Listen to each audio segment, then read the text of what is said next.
오늘 수요예배로 함께 영상 예배를 드리시는 사랑하는 성도 여러분들 주님의 이름으로 축복합니다. 어렵고 힘든 시기를 지나고 있지만 하나님의 뜻이 분명하게 있을 거라고 생각합니다.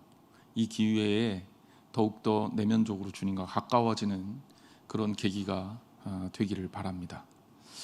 제가 군 생활을 할 때 늘 익숙하게 들었던 말 중에 이런 말이 있어요.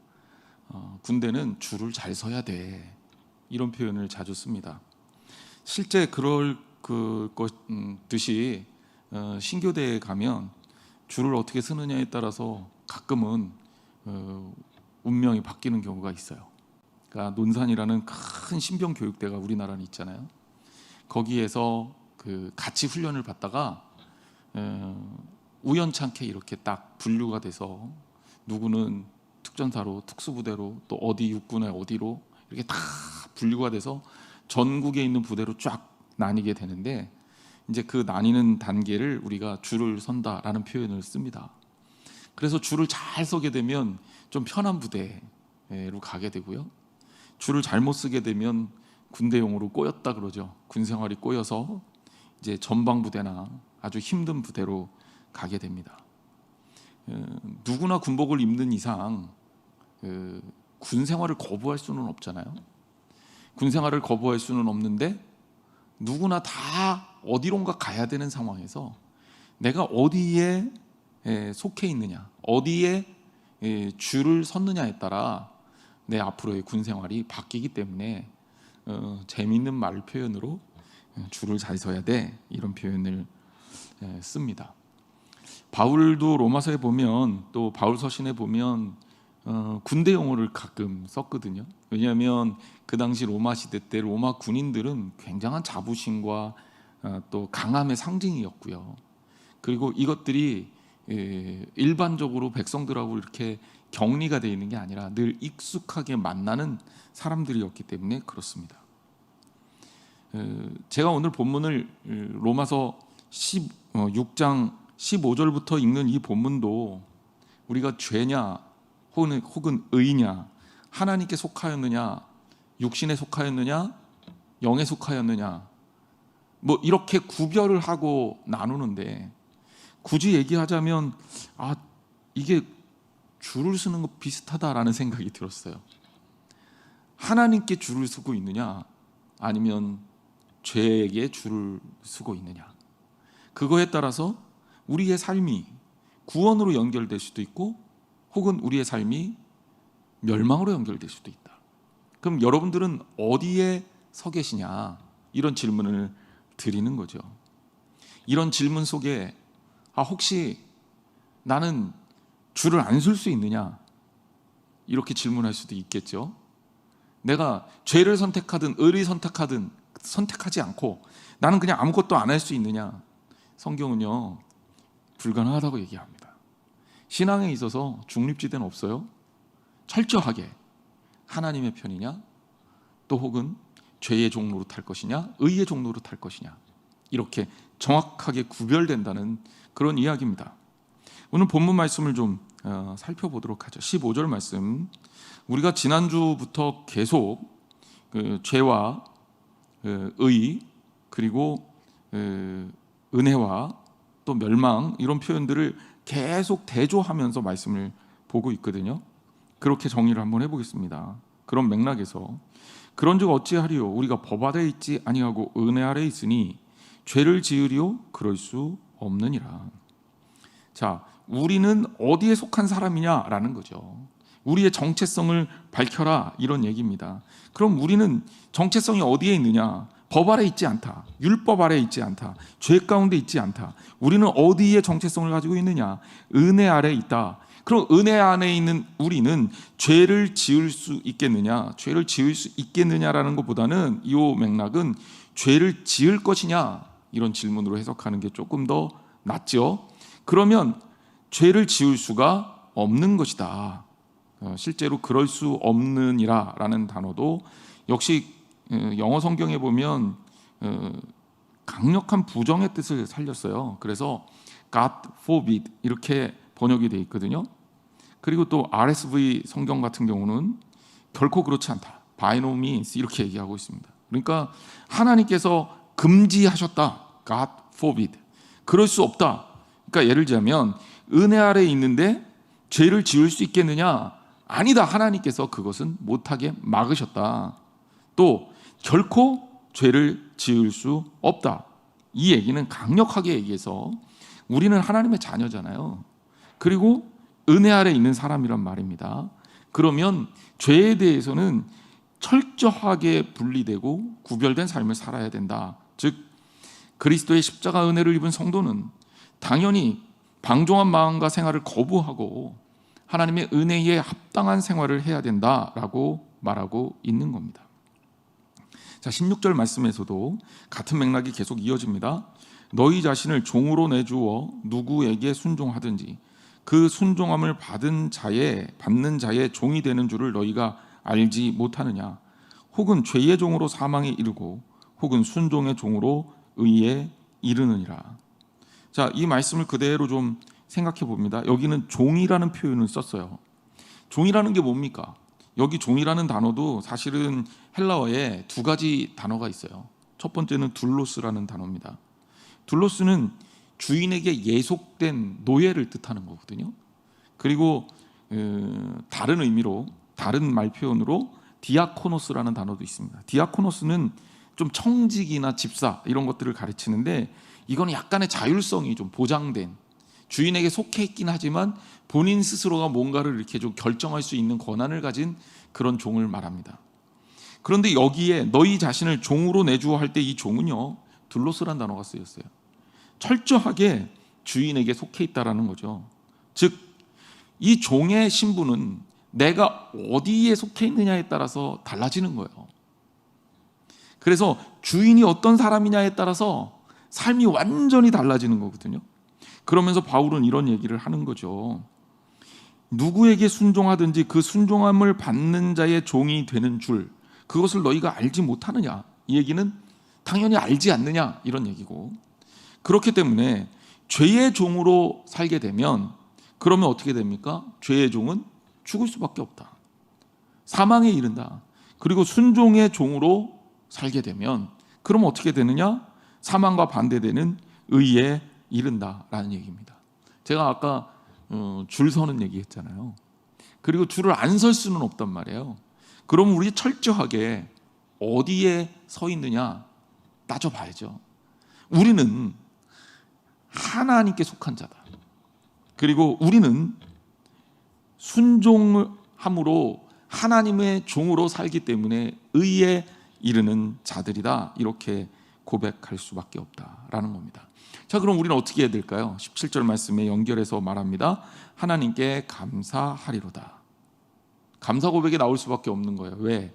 우리는 죄의 종이 아니라 의의 종이고, 의의 종은 생명에 이를 수 있기 때문입니다. 그러면 우리는 어떻게 해야 됩니까? 주인을 잘 만난 것에 대해서 행복감, 만족감이 있어야 될 거 아니에요. 그게 하나님께 감사하리로라라는 고백입니다. 그래서 17절에 이렇게 이야기가 되죠. 하나님께 감사하리로다. 너희가 본래 죄의 종이더니 너희에게 전하여 준 바 교훈의 본을 마음으로 순종하여. 자, 감사의 이유를 말합니다. 너희가 죄의 종이었어. 그런데 교훈의 본을 순종하게 됩니다. 18절 죄로부터 해방되어 의에게 종이 되었느니라. 그래서 우리는 어떻게 됐어요? 죄로부터는 완전히 해방된 자가 되고 의의 종이 되었다라는 겁니다. 자, 종으로 한번 속하게 되면 그 소속은 마음대로 바꿀 수가 없는 거예요. 하나님의 자녀가 돼서 하나님의 백성으로서의 삶을 살면 그 종이 비록 조금 종답지 않게 살아도, 그렇죠? 그럴 수는 있어요. 종인데, A라는 사람의 종인데 좀 미달이야, 수준 미달이야, 부족해. 그래도 이 주인은 종을 책임질 수밖에 없는 거예요. 왜 이 비유를 들었는지 느낌이 오시죠? 하나님이 우리의 행위 하나하나를 가지고 너 이렇게 죄 졌으니까 너 구원 못해? 이렇게 얘기하시는 분은 아니라는 거죠. 다만 우리 하나님은 우리가 누구의 줄에 서 있냐? 그것을 보신다는 거예요. 하나님의 줄로, 하나님의 줄을 잡은 사람, 하나님의 종으로서의 정체성을 가진 사람, 그게 바로 우리라는 거고, 그렇게 되면 죄에서 완전히 해방돼서 죄의 길을 따르지 않는다는 이야기입니다. 물론 그렇다고 해서 죄를 완전히 안 짓는, 죄와 전혀 무관한 존재가 되느냐? 그건 아니에요. 그렇기 때문에 우리가 종으로서의 정체성을 가지고 하나님의 뜻에 따라 살아야 된다고요. 자, 그 이유를 19절에 또 설명합니다. 너희 육신이 연약함으로, 이렇게 시작해요. 내가 사람의 예대로 말하노니 전에 너희가 너희 지체를 부정과 불법에 내주어 불법에 이른 것 같이 이제는 너희 지체를 의에게 종으로 내주어 거룩함에 이르라. 너희 육신이 연약하기 때문에 라는 표현이죠. 왜 우리가 하나님의 자녀가 됐는데도 불구하고 죄의 유혹을 받고 이것이 우리를 그렇게 힘들게 만드냐? 그것은 바로 우리의 육신이 연약하기 때문이다. 여기 육신이라는 말은 사락스입니다. 제가 늘까지는 아니고 한두 번 정도 얘기한 것 같은데, 우리 인간의 전 인격적인 몸을 나타내는 단어는 소마입니다. 그게 아니라 인간이 가지고 있는 연약한 육신을 표현할 때 그때는 사락스라는 히라보를 써요. 여기 이 단어, 너희 육신이 연약함으로 할 때는 사락스라는 단어가 쓰였다. 즉, 이 땅을 살면서 우리 인간은 연약함을 가질 수밖에 없어요. 연약함을 가진다는 얘기는 뭐냐면 영향을 받는다는 거예요. 이 땅을 살면서 환경에 영향을 받아요. 이 땅을 살면서 우리가 좀 건강, 육신에 대한 영향도 받아요. 한계가 있잖아요. 우리가 뭐 아무데나 갈 수도 있고 뭐든지 뭐 할 수 있고 이런 존재는 아니란 말이에요. 연약하죠. 때로는 넘어지기도 하고 때로는 쓰러지기도 합니다. 때로는 힘들기도 해요. 고민도 되고요. 그리고 어려움에 처하기도 합니다. 때로는 하나님한테 불평도 하게 되고요. 때로는 다른 사람들한테 분노도 품게 되고 그러는 거죠. 연약하기 때문에 그래요. 하지만 우리가 해야 될 것은 뭐냐면 끊임없이 의에게 종으로 우리를 내주는 거예요. 하나님께 자꾸 우리를 드리는 거예요. 여기 이 본문 그대로 우리 지체를 연약하다고 해서 부정과 불법에 자꾸 내주게 되면 결국 불법에 이르게 된다는 거죠. 우리는 하나님께 우리의 몸을 자꾸 내어드리는 연습, 훈련, 이것들을 이제 우리가 그런 연단 혹은 훈련이라고 표현하는데 끊임없이 그러기 위해서 노력해야 합니다. 반복해서 얘기하지만 죄는 뭐냐? 방향이 빗나가는 거예요. 그래서 제대로 된 관역으로 화살이 날아가야 되는데 화살이 관역을 빗나가. 그러면 어떻게 해야 됩니까? 이걸 계속 조정해야 되잖아요. 옛날에는 화살은 한 번 쏘면 끝나는 거였지만 요즘에 유도무기를 딱 비율로 맞추면 될 것 같아요. 유도무기 같은 경우는 계속해서 그 신호를 쫓아가면서 그 미사일에게 신호를 계속 줘요. 이렇게 가라 저렇게 가라. 그리고 그 신호대로 날아가서 목표에 딱 명중을 하잖아요. 오늘 우리의 삶이 그렇다는 거예요. 그래서 하나님의 뜻을 따라서 지속적으로 우리의 삶에 초점을 맞춰 나가는 거예요.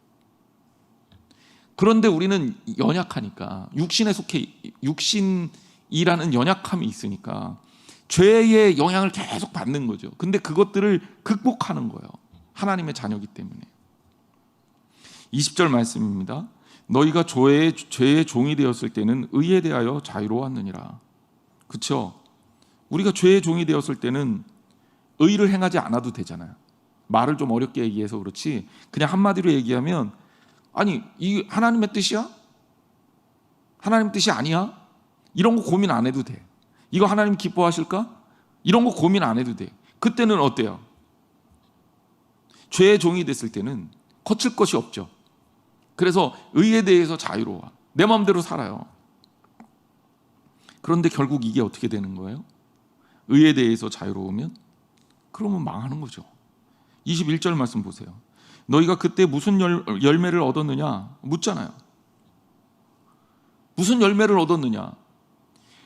죄의 종이 되었을 때는 마음대로 살았는데 결국 얻은 게 뭐가 있느냐는 거죠. 결국 어때요? 이제는 너희가 그 일을 부끄러워하나니 이는 그 마지막이 사망임이라. 열매 얻은 게 없어요. 선한 열매가 없어요. 선한 일을 차지하지 못해. 결국 어떻게 됩니까? 바울의 반문처럼 할 말이 없는 거예요. 그래서 우리는 부끄러움밖에는 없다. 왜? 그 마지막은 사망이니까. 죽음밖에는 없으니까.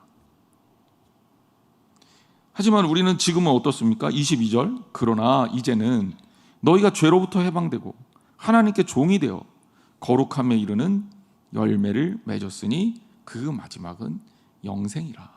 결국 우리는 어떻습니까? 죄로부터 해방되고 우리는 죄의 종이 아니라 하나님의 종이 됐고, 그리고 열매가 하나도 없었어요. 맺혀봤자 죄의 열매였으니까 형편없는 열매였어요. 하지만 거룩함에 이르는 열매를 맺었다. 그리고 결국 그 결과는 뭐예요? 사망이 아닌 영생이 된 겁니다. 결국 우리가 이 땅에 어떤 삶을 추구해야 되느냐? 거룩함에 이르는 열매를 추구하고 하나님의 종으로서의 삶을 살고, 그 결과로서 우리에게 주어지는 가장 커다란 축복인 영생을 얻게 되는 겁니다. 분명하게 말하죠. 23절. 죄의 삭은 사망이요 하나님의 은사는 그리스도 예수 우리 주 안에 있는 영생이니라. 이 말씀은 암송도 많이 하잖아요. 그러니까 죄의 삭은 뭐다? 사망이고, 그리고 하나님의 종이 되어 얻을 수 있는 은혜, 은사는 결국 우리 주 안에 있는 영생이다라고 고백하는 겁니다. 여기도 이 바울의 표현이 되게 재밌어요. 여긴 죄에 대해서는 뭐라고 표현하냐면 삭시라는 표현을 썼어요. 저 삭은 헬라어 와소니아라는 단어입니다. 이거는 그냥 한마디로 얘기하면 병사들이 받는 급료예요. 급료. 직업 군인들이 받는 나름대로의 월급이란 말이에요. 죄의 삭이라는 표현을 썼잖아요. 그러니까 군인들이 대가를 받는 것처럼 죄는 대가로서 우리에게 열매를 맺게 해요. 죄를 지었으니까 멸망에 이르는 거예요. 그것이 바로 삭시라고요. 왓소니아라고요. 그 다른 성경에서도 이 왓소니아는요, 노동자가 일한 것들에 대한 대가의 의미로도 쓰입니다. 그리고 다른 구절에서는 또 군사적인 의미도 쓰이는 거죠. 그래서 이 군사 용어라고 볼 수 있습니다. 급료라는 뜻이고요. 결국 군인들이 군사적 의무에 매여서 대가를 받는 것처럼 죄에게 충성하고 죄의 종으로 살면 사망이라는 대가를 받게 된다는 것을 강조하는 겁니다. 하지만 하나님의 께서 주시는 영생은요, 여기 삭시라는 표현을 안 쓰고 있죠. 어원적으로 다릅니다. 은사라는 표현을 쓰고 있어요. 은사는 카리스마예요. 카리스마. 은사는 그럼 결국 뭐냐?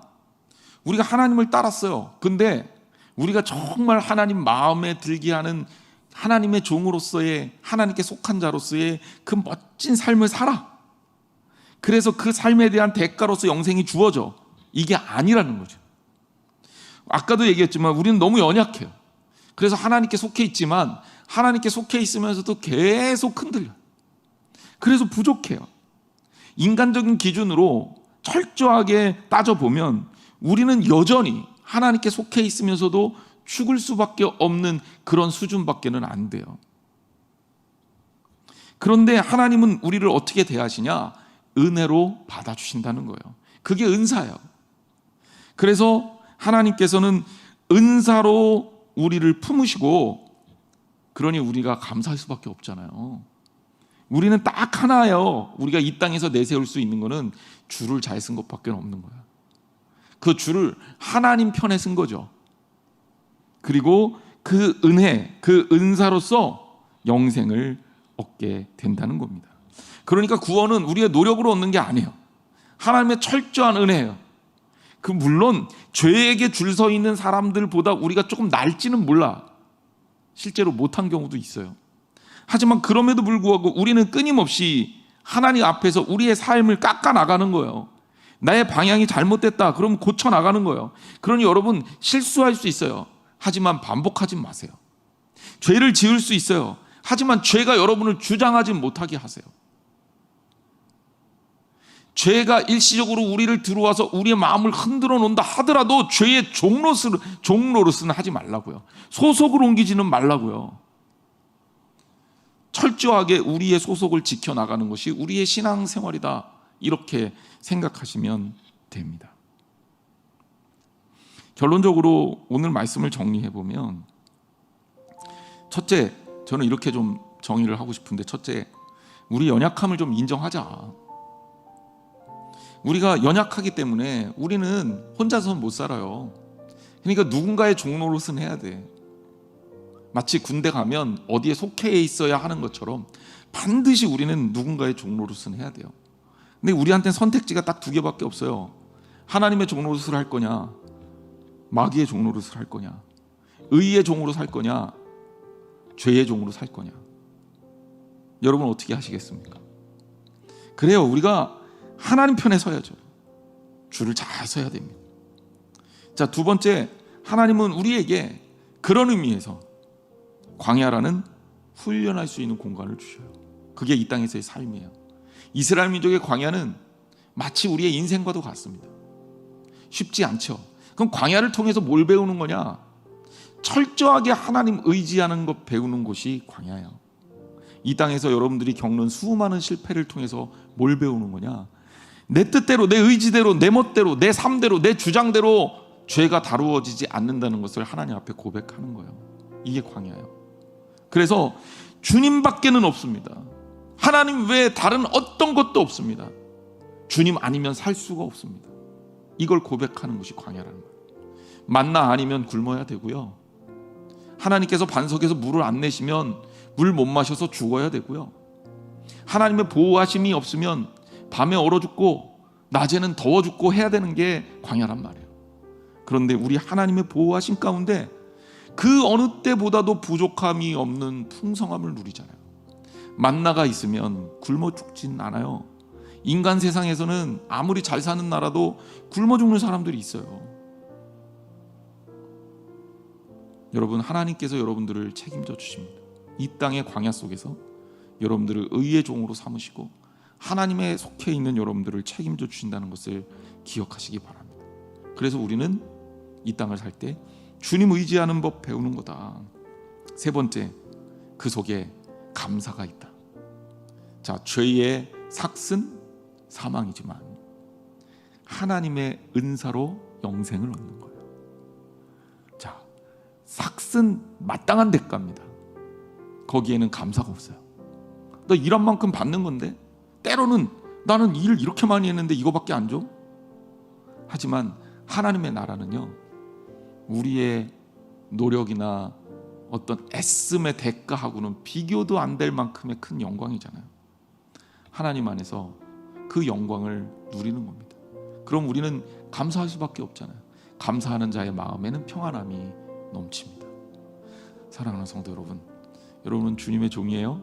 잊지 마시기 바랍니다. 여러분은 하나님의 사랑을 입은 하나님의 자녀입니다.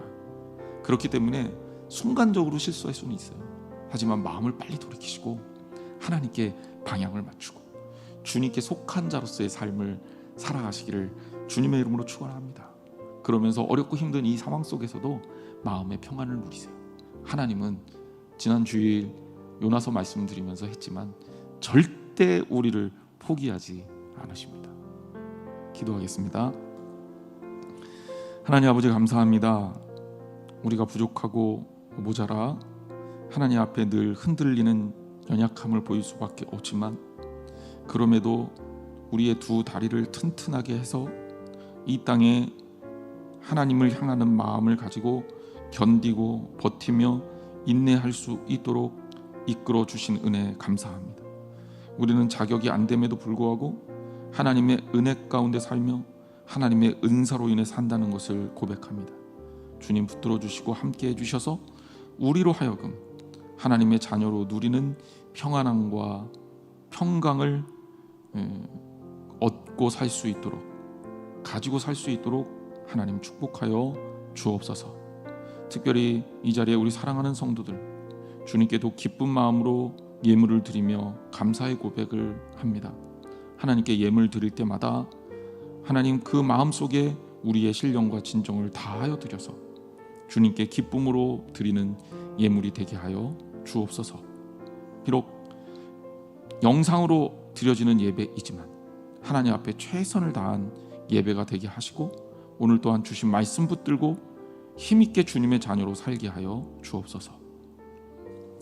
이제는 우리 주 예수 그리스도의 은혜와 하나님 아버지의 그 크고 놀라우신 사랑하심과 성령님께서 이끌어 주시는 친교가 오늘 우리 하나님께 속한 자로 죄의 종로로 타지 않고 의의 종으로 살며 주님께서 주시는 은사로서 누리는 영생을 감사와 감격으로 얻는 그런 어떤 축복된 존재라는 사실을 깨닫는 사랑하는 성도들 머리 위에 영원토록 함께 하기를 축원하옵나이다.